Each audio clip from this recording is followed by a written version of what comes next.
Akka mul'atan kabajamoo daawwattoota keenya TV Afaan Oromoo irraa oduu sa'aatii kana isinitti himaa oduu waliin Mabeet Shoometi duwwan bal'inaan keessaa kan qabanne injifannoo ayyaana Adwaa waggaa 125ffaa guyyaa har'aa kabajamaa oolan irratti kan xiyyeeffatanidha. Isaanin simbiraan gahaan waliin tura. Gootonni Adwaa jaalalaa fi kabaja biyyaaf aarsaa kafaluun birmadummaa ishee eegsisuun har'aan gahaniiru jedhan Pireezidaantii Saahilawarq Zawudee. Dhaloonni ammaas duudhaa kana qabachuudhaan akka itti fufsiisus dhaamanii jiru. Ayyaanni injifannoo Adwaa waggaa 125ffaan sirnoota garaa garaatiin Finfinneetti kabajamee jira. Abduu Naasir Jamal dabalatasaa qopheesseera. Yeroo gurraachonni Afrikaa sirna gita bittaa faashistiin ololaan hamileen qabeenyi isaanii ammoo warreen adiin saamamaa turee fi humni isaanii ammoo meeshaa waraanaa ammayyaa cimaan waggoota hedduuf cabaa turetti waggoota 125 dura dachee kaaba Itoophiyaatti lammiilee ishee meeshaa aadaa wantee gaachanaa fi eeboo qabatanii warreen meeshaa ammayyaa hidhatanii lolan irratti galmaa heedha injifannoon Adawaa. Kanaaf injifannoon Adawaa warreen adiinu malee hin jiru jedhanii of leellisan bakka hamileen itti cabee burkutaa'ee fi gurraachonni ammoo dandeettii isaanii hubatanii mataa itti ol qabatanidha. Warreen gabrummaa jala turanis injifannoo Adawaa ka'umsa taasifachuun sirna gita bittaa Awurooppaa irratti qabsaa'uun injifannoo akka goonfatan taasiseera Adawaan. Kanaaf Adawaan mallattoo injifannoo uummattoota gurraachaa fi Afrikaa ta'uun waggaa waggaan kabajamaa tureera. Bara kanas ayyaanni injifannoo Adawaa waggaa 125ffaan sirnoota garaa garaan magaalaa Finfinneetti kabajameera.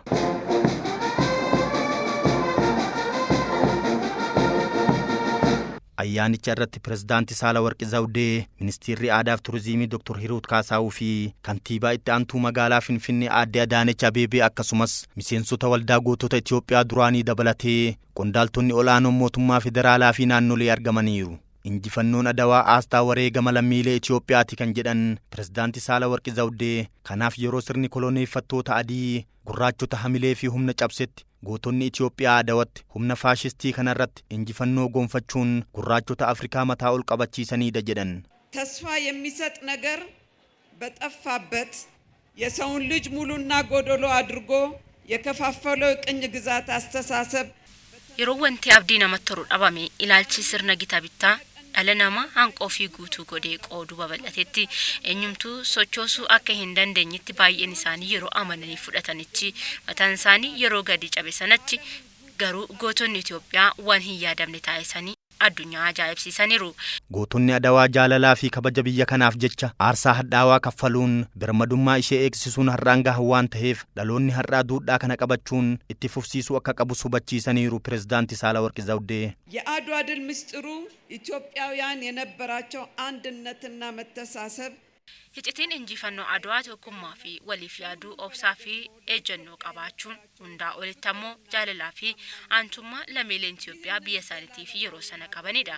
Kanammoo akka itti fufu gochuu qabna. Itoophiyaan namoota dhuunfaa garee paartii siyaasaatii ol ta'uu irratti araarama kan hin qabne turani. Garaagarummaa siyaasaa fi kanneen biroo Itoophiyaadhaa gadi malee karaa kamiinuu biyyaa ol akka hin taane ejjennoo cimaa qabna. Duudhaalee ajaa'ibsiisaa kanatu Itoophiyaa kabachiisee tursiisa. Ministeerri Aadaa fi Turizimii Dr. Hiruut Kaasaawuu gama isaaniin gootonni Adawaa jaalala biyyaatiif jecha lubbuu isaanii wareeguun biyyattii kabaja goonfachiisaniiru jedhan. ለሚወዷት ሀገራቸው ሲሉ ደማቸውን በጋራ ፈሶ በአንድ ጉድጓድ ተቀብረዋል። biyya isaanii jaallataniif jecha dhiiga isaanii waloon dhangalaasanii boolla tokkotti waliin awwaalamaniiru. Ofii du'anii dhaloota ittaanuuf kabaja dhaalchisanii darbaniiru. Jaalalas nu barsiisaniiru. Gootonni keenya jaalala biyyaa qabatamaa nutti agarsiisaniiru. Tokko kan biraa bishaan obaasee kan hin qabneef nyaachisee goraadee diinaa dura naa aansuu jedhanii lubbuu isaanii wareeganiiru. Dubartii, dhiirri, daa'imman, manguddoonni, sheekonni, luboonni osoo hin hafin jaalala biyyaa fi lammii isaaniif jecha kiiloomeetira dheeraa miilaan qaxxaamuruun aarsaa kafalaniiru. Yaadannoon ayyaana Adawaa waggaa 125ffaan naannolee garaa garaattis sirnoota garaa garaan kabajamaa ooleera. Sagantaadhuma wal fakkaataa kanarratti tokkummaan dhaabbachuun biyya kabachiisuun gara injifannoo biraatti ceessuudhaa fi injifannoon Adwaa irratti barachuu qabna jedhan kantiibaan itti aantuu bulchiinsa magaalaa Finfinnee Aadde Adaanech Abeebee dabalatuu kana qabna.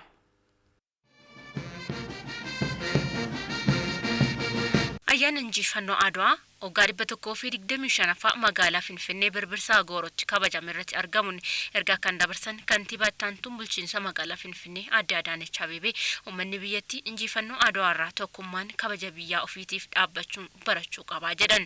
ከአድዋ መማር ያለብን እንደ አባቶቻችንና እናቶቻችን Abbootii fi haadholii keenya irraati wanti barachuu qabnu guddaan biyya keenya homaanuu bakka bu'uu hin dandeenye tana akkamitti tokko ta'uun kabaja sheeksuun ceessuu akka dandeenyudha.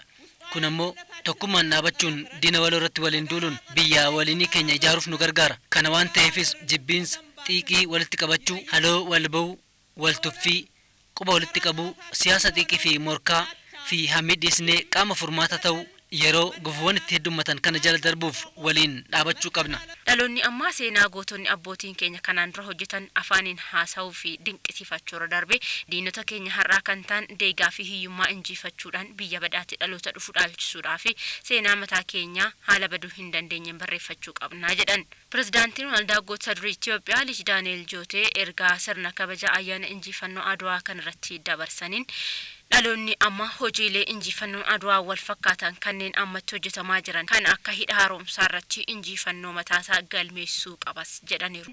አንድ ትልቅ ነገር በዛሬው ቀን መናገር የምፈልገው ወደ ጦርነቱ ሜዳ በሄዱ guyyaa har'aa wanti dubbachuu barbaadu goototni keenya yeroo gara waraana kanaa deeman amaleeffannaa keessan obsaan qabadhaa waliin jedhan haala kanaa yoo waliin deemne dhimmoonni wal nu lolchisiisan biroo gatteenye yoo waliin haasofne furuu dandeenya. Dhaloonni ammaa kun ammoo yeroo ammaa kan nu harka jiru hidha haaromsa keenyaa kana qixa sirriin ilaaluun xumuruu qabna. Ayyaanichi sirnoota garaa garaatiin haala ho'aateen kabajameera.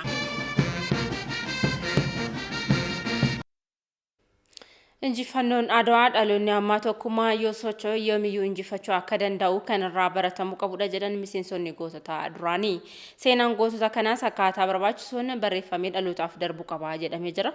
Yaada isaanii olaanaa yaaddisaa akka ta'anitti qindeesseera.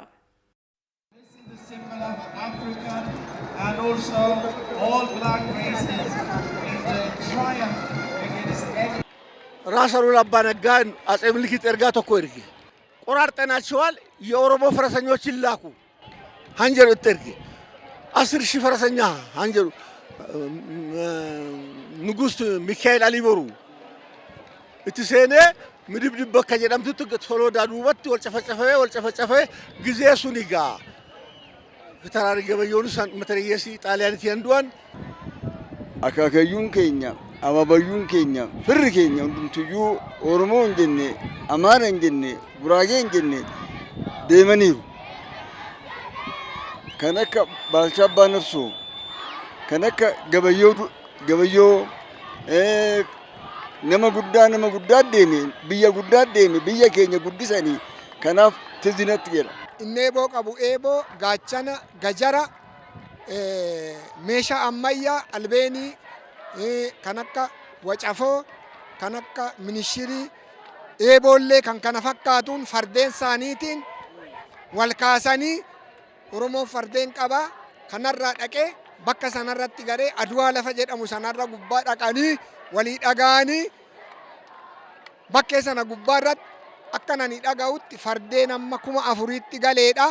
Inni kaan eeggataa ta'ee taa'a isa kanaan dhaqanii mo'atanii waan garaa qulqulluu garaa guutuudhaan waan biyya isaas waan dhaggeeffatuuf walarkaa fuudhee dabarsa. Walarkaa fuudhee dabarsa akkasuma walgaa akkasuma ka'a waan garaadhaan barbaaduuf waan biyya isaasu. Kanaaf yeroo iyyuu hin finne. Maqaan karramarraa hin baafne Oromoon achitti dhiiga isaa gadi naqeera. Jijjiga karramarraa qoree irratti ilmaan Oromootu iyyuu du'e. Baalee irratti ilmaan Oromootu iyyuu du'e. Amaarris du'eera. Guraageenis du'eera. Sidaamnis du'eera. Hundumtu iyyuu adda miti. Nuu dhaga'amuu waan dhabeef kaleessa cuucamnee waan jirruu fi waan hin dhaga'amneef yeroo sana keessas immoo galmaa'ee waan hin jirreef amma seenaan Oromoo kun galmaa'ee hin jiru.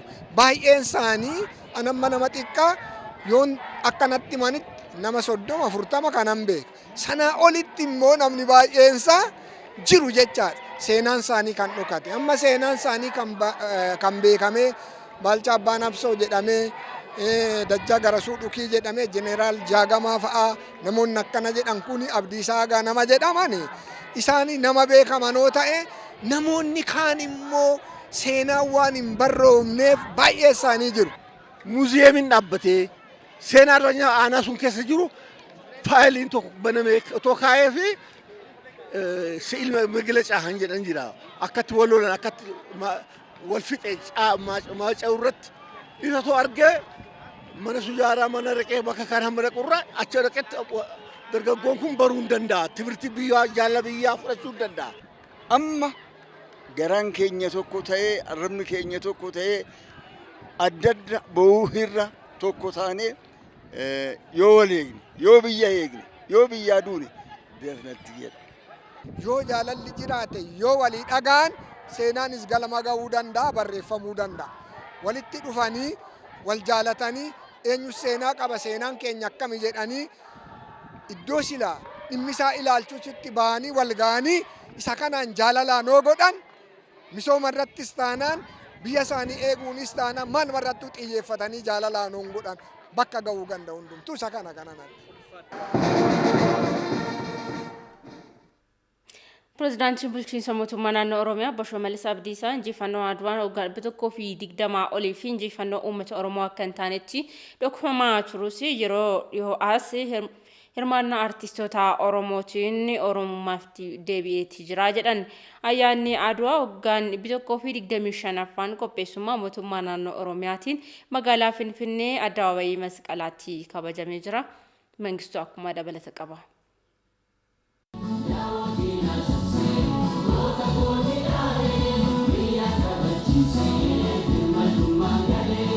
Injifannoon Adwaa waggaa 125ffaa qopheessummaa mootummaa naannoo Oromiyaatiin magaalaa Finfinnee dirree Masqalaatti haala ho'aatiin kabajameera. Kabajicha irrattis fardeen magaalota naannawaa Finfinnee irraa gara dirree Masqalaa dhufuudhaan ayyaanicha miidhagsanii jiru.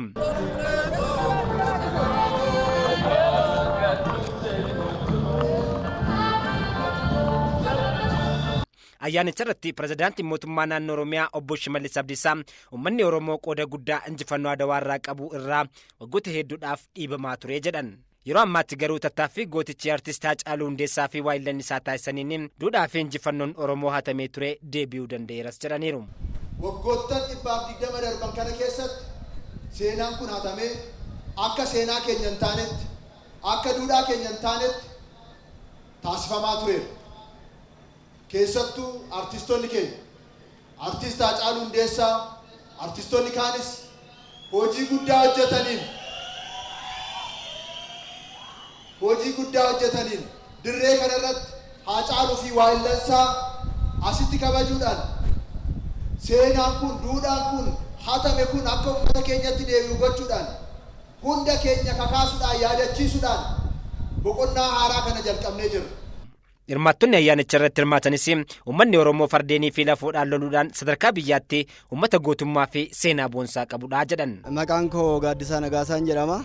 Bulchiinsa magaalaa Hoolotaati irraan dhufe. Uummanni Oromoo duruma achi as dhufaasaa Xaaliyaan irraa kaasee Adwaatti fardaan dargaggeessi isaa jaarsi isaa wal mari'atee irree tokkoon harka tokkoon kan akka jaarsolee gootonni onneedhaan guutaman goraadee feeboodhaan loluudhaan biyyittii kana daangaashee seeraan kabachiisee kabaja ishii sirriitti eegee. Maqaan kiyyaa Faayisaa Qajeelaan jedhama. Godina Shawaa Lixaa Aanaa Jalduurraan dhufe. Ayyaanni yeroo kana akkoo akaluun keenya baabileen keenya fardaan gaachanaan eeboodhaan biyya keenya biyya faranjiin Xaayilaan nu warartee jette gaachanaaf eeboodhaan weeraranii odoo meeshaan ammaa kun hin jiraanne gaachana fudhatanii eeboo fudhatanii fardaan gulufanii cilaata ofirraa mancaasan. Yeroo Haile Sillaaseen algaa gatee irraa baqatellee biyyittiin keenya ofii ishiitiin kaatee kan akka Baalchaa Abbaa Nabsoo kan jedhan kan akka Gabayyoo Gurmoo kan jedhan oduu dhageenya ofiifillee agarree kana kanaan ka'anii raawwatanii biyyittii irraa diina mancaasanii biyyittii kana bulchan. Qarreen kabaja ayyaanichaa irratti dubbisnes qeerroo fi qarreen injifannoo abbootiin keenya aarsaa guddaa nu qaqqabsiisan dhalootaaf dabarsuudhaaf hojjechuu qabnaa jetti. Biraaneen jedhama magaalaa Sulultaa irraa hin dhufe. Akka Oromootti qabsaa'onni keenyi aarsaa isaan kaffalaa turan dhokate seenaan bifan taane jajallate barraa ture jechuudha. Garuu har'a qeerroowwan keenyiif hayyuun keenya qabsoo isaan taasisanii seenaan keenya bifa kanaan bahee akkasitti baanee bifa ho'aa ta'een kabajachuu keenya gammachuu addaatu natti dhaga'ama. Akkasumallee har'as qeerroowwan keenyi fi shamarran keenya abbootawwanii fi hayyuu keenya cinaa taane seenaa keenya tursiifachuu qabna.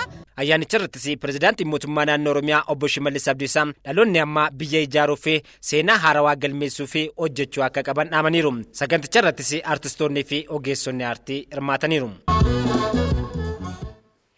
Ayyaanni injifannoo Adwaa waggaa 125ffaan haaluma wal fakkaatuun naannoo Amaaraa magaalaa Bahaar Daarittis kabajamaa oolee jira. Kabaja ayyaana kanarratti pirezidaantii naannichaa obbo Aganyaw Tashaagar argamanii jiru. Jiraattonni magaalaa Bahaar Daaris dhaadannoowwan garaagaraa Adwaattiin calaqqisiisan dhageessisuun ayyaanicha kabajanii jiru. Hirmaattonni ayyaanichaa injifannoon Adwaa dhaloota ammaatiif hundee jaalalaa xiiqii fi tokkummaatiin injifannoo Adwaa irratti inni argame hiyyummaa balleessuudhaaf isirra deebinee hojiirra oolchuu qabnaa jedhan. Sirna kanarratti abbootiin amantaa gootonni duraanii fi qaamoleen hawaasa garaagaraa hirmaachuu Raahel Fireew magaalaa Bahaar Daar irraa gabaastee jirti.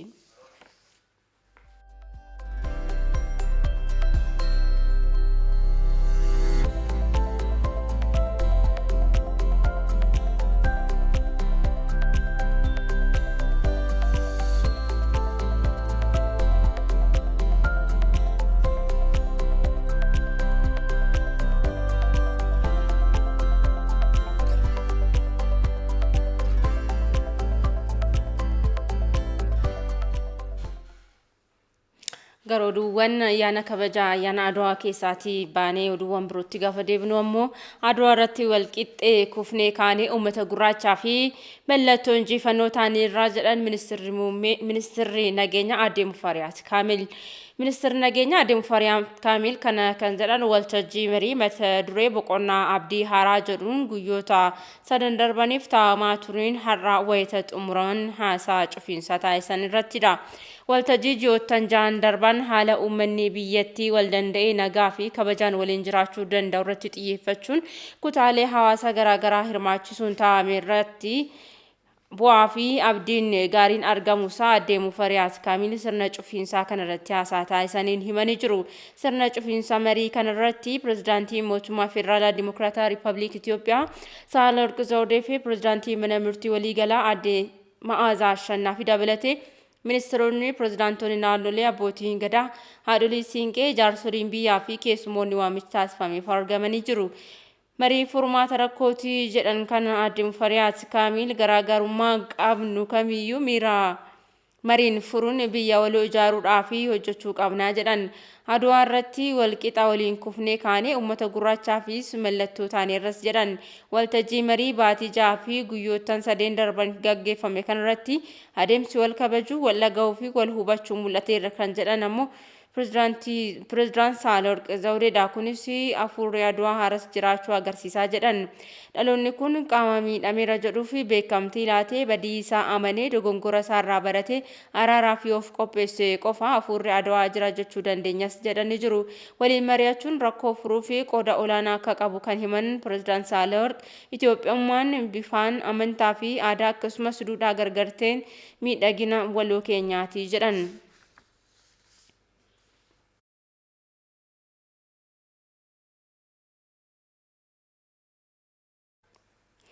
Ministeerri muummee Dr. Abiy Ahmed bulchiinsa yeroo naannoo Tigraay fi birrii 200,000 fi 16,000 fi konkolaattota bishaan deddeebisan 3 arjoomanii jiru.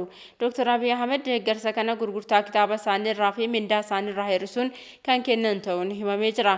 Deeggarsa kana waajjira ministeera muummee bakka bu'u naannoo Tigraayitti argamanii kan kennan itti gaafatamtu biiroo dhimmoota koominikeeshinii mootummaa naannoo Tigraay Aadde Tiinish Nuguseeti. Gargaarsa kana kan fuudhan ammoo qindeessaa biiroo faayinaansii mootummaa yeroo naannoo Tigraay obbo Kaasaa Birhaanuun akka jedhanitti ministeerri muummee Dr. Abiy Ahmed haala kanaan dura waadaa seenaniin gurgurtaa kitaaba isaaniirraa qarshii 200,000 mindaa isaaniirraa ammoo birrii 16,000 arjoomanii jiru. Miidhaan naannicharra gahe olaanaa waan ta'eef qaamoleen biroos fakkeenyummaa ministeera muummee kana hordofuun waan danda'an akka gumaachan obbo Kaasaa waamicha dhiyeessaniiru.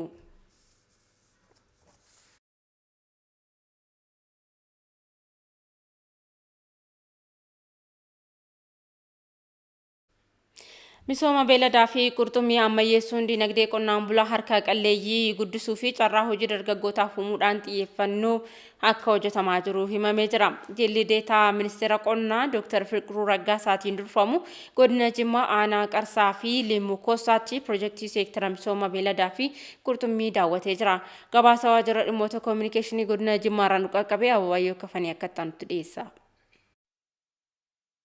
Jilli deetaa ministeera qonnaa Dr. Fiqiruu Raggaasaan durfamuu fi qooda fudhattoota aanolee naannoo Oromiyaa 23 walitti dhufan of keessatti hammate. Godina Jimmaa aanaa Qarsaa fi Limmuu Koosaatti hojiilee misooma beeladaa fi qurxummii deeggarsa sagantaa piroojeektii seektara misooma beeladaa fi qurxummiitiin hojjetamaa jiru daawwateera. Deetaan ministeera qonnaa Dr. Fiqiruu Raggaasaa misooma beeladaa fi qurxummii ammayyeessuun fi guddisuun rakkoo hojii dhabdummaa furuu irratti hojiin aanaalee kanneen keessatti hojjetamaa jiru jajjabeessaa ta'uu ibsaniiru. Waan bareedaarra jira, jalqaba bareedaadha. Gara fuulduraatti akkuma amma jiran kanaan cimanii itti fufnaan wantichi guddatee warra amma CIG jennee jennu kun gara kooperaatiiviitti guddatanii gara yuuniiniitti guddatanii akkuma yuuniinii bunaa, yuuniinii qamadii, yuuniinii isaan kaan irratti jiran karaa beeladaallee karaa adda addaatiin karaa loon aannaniitiin karaa warra re'ee foolaa furdisanii guddisuutiin karaa aannan qurxummiitiin karaa lukkuutiin akkasitiin sadarkaa kooperaatiiviitti guddatanii booru kan mul'atan ta'aniitu jijjiirama fidu jenneetu abdiirraa qabna. Hoogganaa itti aanan ejensii misooma beeladaa Oromiyaa obbo Taammanaa Baalchaa akka naannoo Oromiyaatti sagantaa piroojeektii misooma beeladaa fi qurxummii kana jalatti namootni carraa argatan fayyadamaa akka ta'aniif walitti hidhamiinsa gabaa gahaa uumuuf qindoominaan hojjetamaa jira jedhaniiru. Guddinaaf gara badhaadhinaatti akka isaan ce'an hojii hojjetamudha. Asitti kan agarru teekinooloojii haaraa haroo namtolchee uumuudhaan misooma qurxummii geggeessuudha. Kun waan Oromiyaa keessatti baay'ee baratamuudha qabudha. Namootni hojii kanarratti bobba'anis deeggarsi gama piroojeektii misooma beeladaa fi qurxummiitiin isaaniif taasifamaa jiru olaanaa ta'uu dubbataniiru. Erga guyyaa jiin isaa re'oonni keenya nuuf fudhate karaa gabaatiif hoteelaa walitti hidhamnee waan jirruuf gabaa hoteelaa kanaaf nama hoteelaa fudhatu kanaaf dhiyeessinee erga saraawwannee booda marsaa sadaffaa maallaqa irraa arganneen ammas qarshii 70,000tti dhiyeessinee gurgurannee haala gaarii hojjetaa jirra.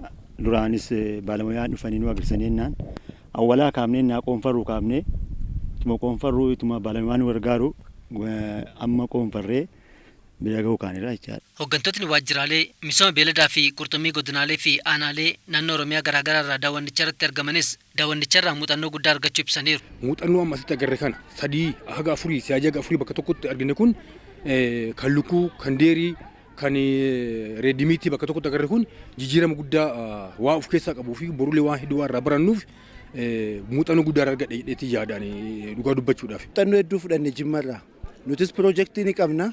Siyaajee hedduu gurmeessineera. Isa gurmeesse sana immoo wantoota akka haftetti akka galtetti nuti amma fudhannu hedduu isaa jira waan ta'eef isa sana qurxummii Harargeetti ni oomishna jennee qabannee jira. Sagantaan piroojeektii misooma beeladaa fi qurxummii deeggarsa baankii addunyaatiin akka biyyaatti damee misooma beeladaa fi qurxummii irratti hojjetaa kan jiru yoo ta'u akka naannoo Oromiyaattis aanolee 23 hojjechaa jiraachuu qindeessaan piroojeektichaa kan naannoo Oromiyaa Dr. Darajjee Guddataa himaniiru. Waan muuxannoo ta'ee aanaalee biraatti darban akkasumas aanaalee biraatti immoo muuxannoo ta'ee waan aanaa karaatti darbu waan baay'ee irraa argatamee jechuun ni danda'ama. Haala karoorfameen karaa milkaa'ina qabuun sagantaan do'ii dirree kun raawwachaa jira jechuun ni danda'ama jechuudha. Qindeessan piroojeektii misooma beeladaa fi qurxummii federaalaa Dr. Toomas Chernat gama isaaniitiin hojiin sagantaa diinagdee qonnaan bultoota hojiilee adda addaa irratti bobba'anii deeggaruuf hojjetamaa jiru kun liqii baankii addunyaa irraa argame doolaara miliyoona 176 kan hojjetamaa jiru ta'uu himaniiru. hojiin gama kanaan godina Jimmaatti hojjetames jajjabeessa ta'uu ibsaniiru. እስካሁን ድረስ ውጤቱ ጥሩ ነው። እዚህም እንግዲህ እንደምታዩት ነው። Firiin hanga ammaatti jiru gaariidha. Piroojeektii kana wanti adda godhu deeggarsa maallaqaa miti kan kennu harka qalleeyyiif loon dhiyeessa mana ijaara. Kanaafuu kun guddina itti fufiinsa qabu mirkaneessuu fi kan dandeessisudha. ማቴሪያል ነው የምንሰጠው። ማቴሪያሉ በመንግስት በሰጠው መሬት ላይ የሚያርፍ ነው። ምንጊዜም ዘላቂነት ይኖረዋል በሚል ነው። በዚህ መልክ ነው። Daawwattoota kanatti aansunomoo odeeffannoowwan ispoortii guyyaa har'aatti kan isin biraan geenyu sammuu fayyeeraa margaatu isinitti hima. Dhaamusun waliin tura.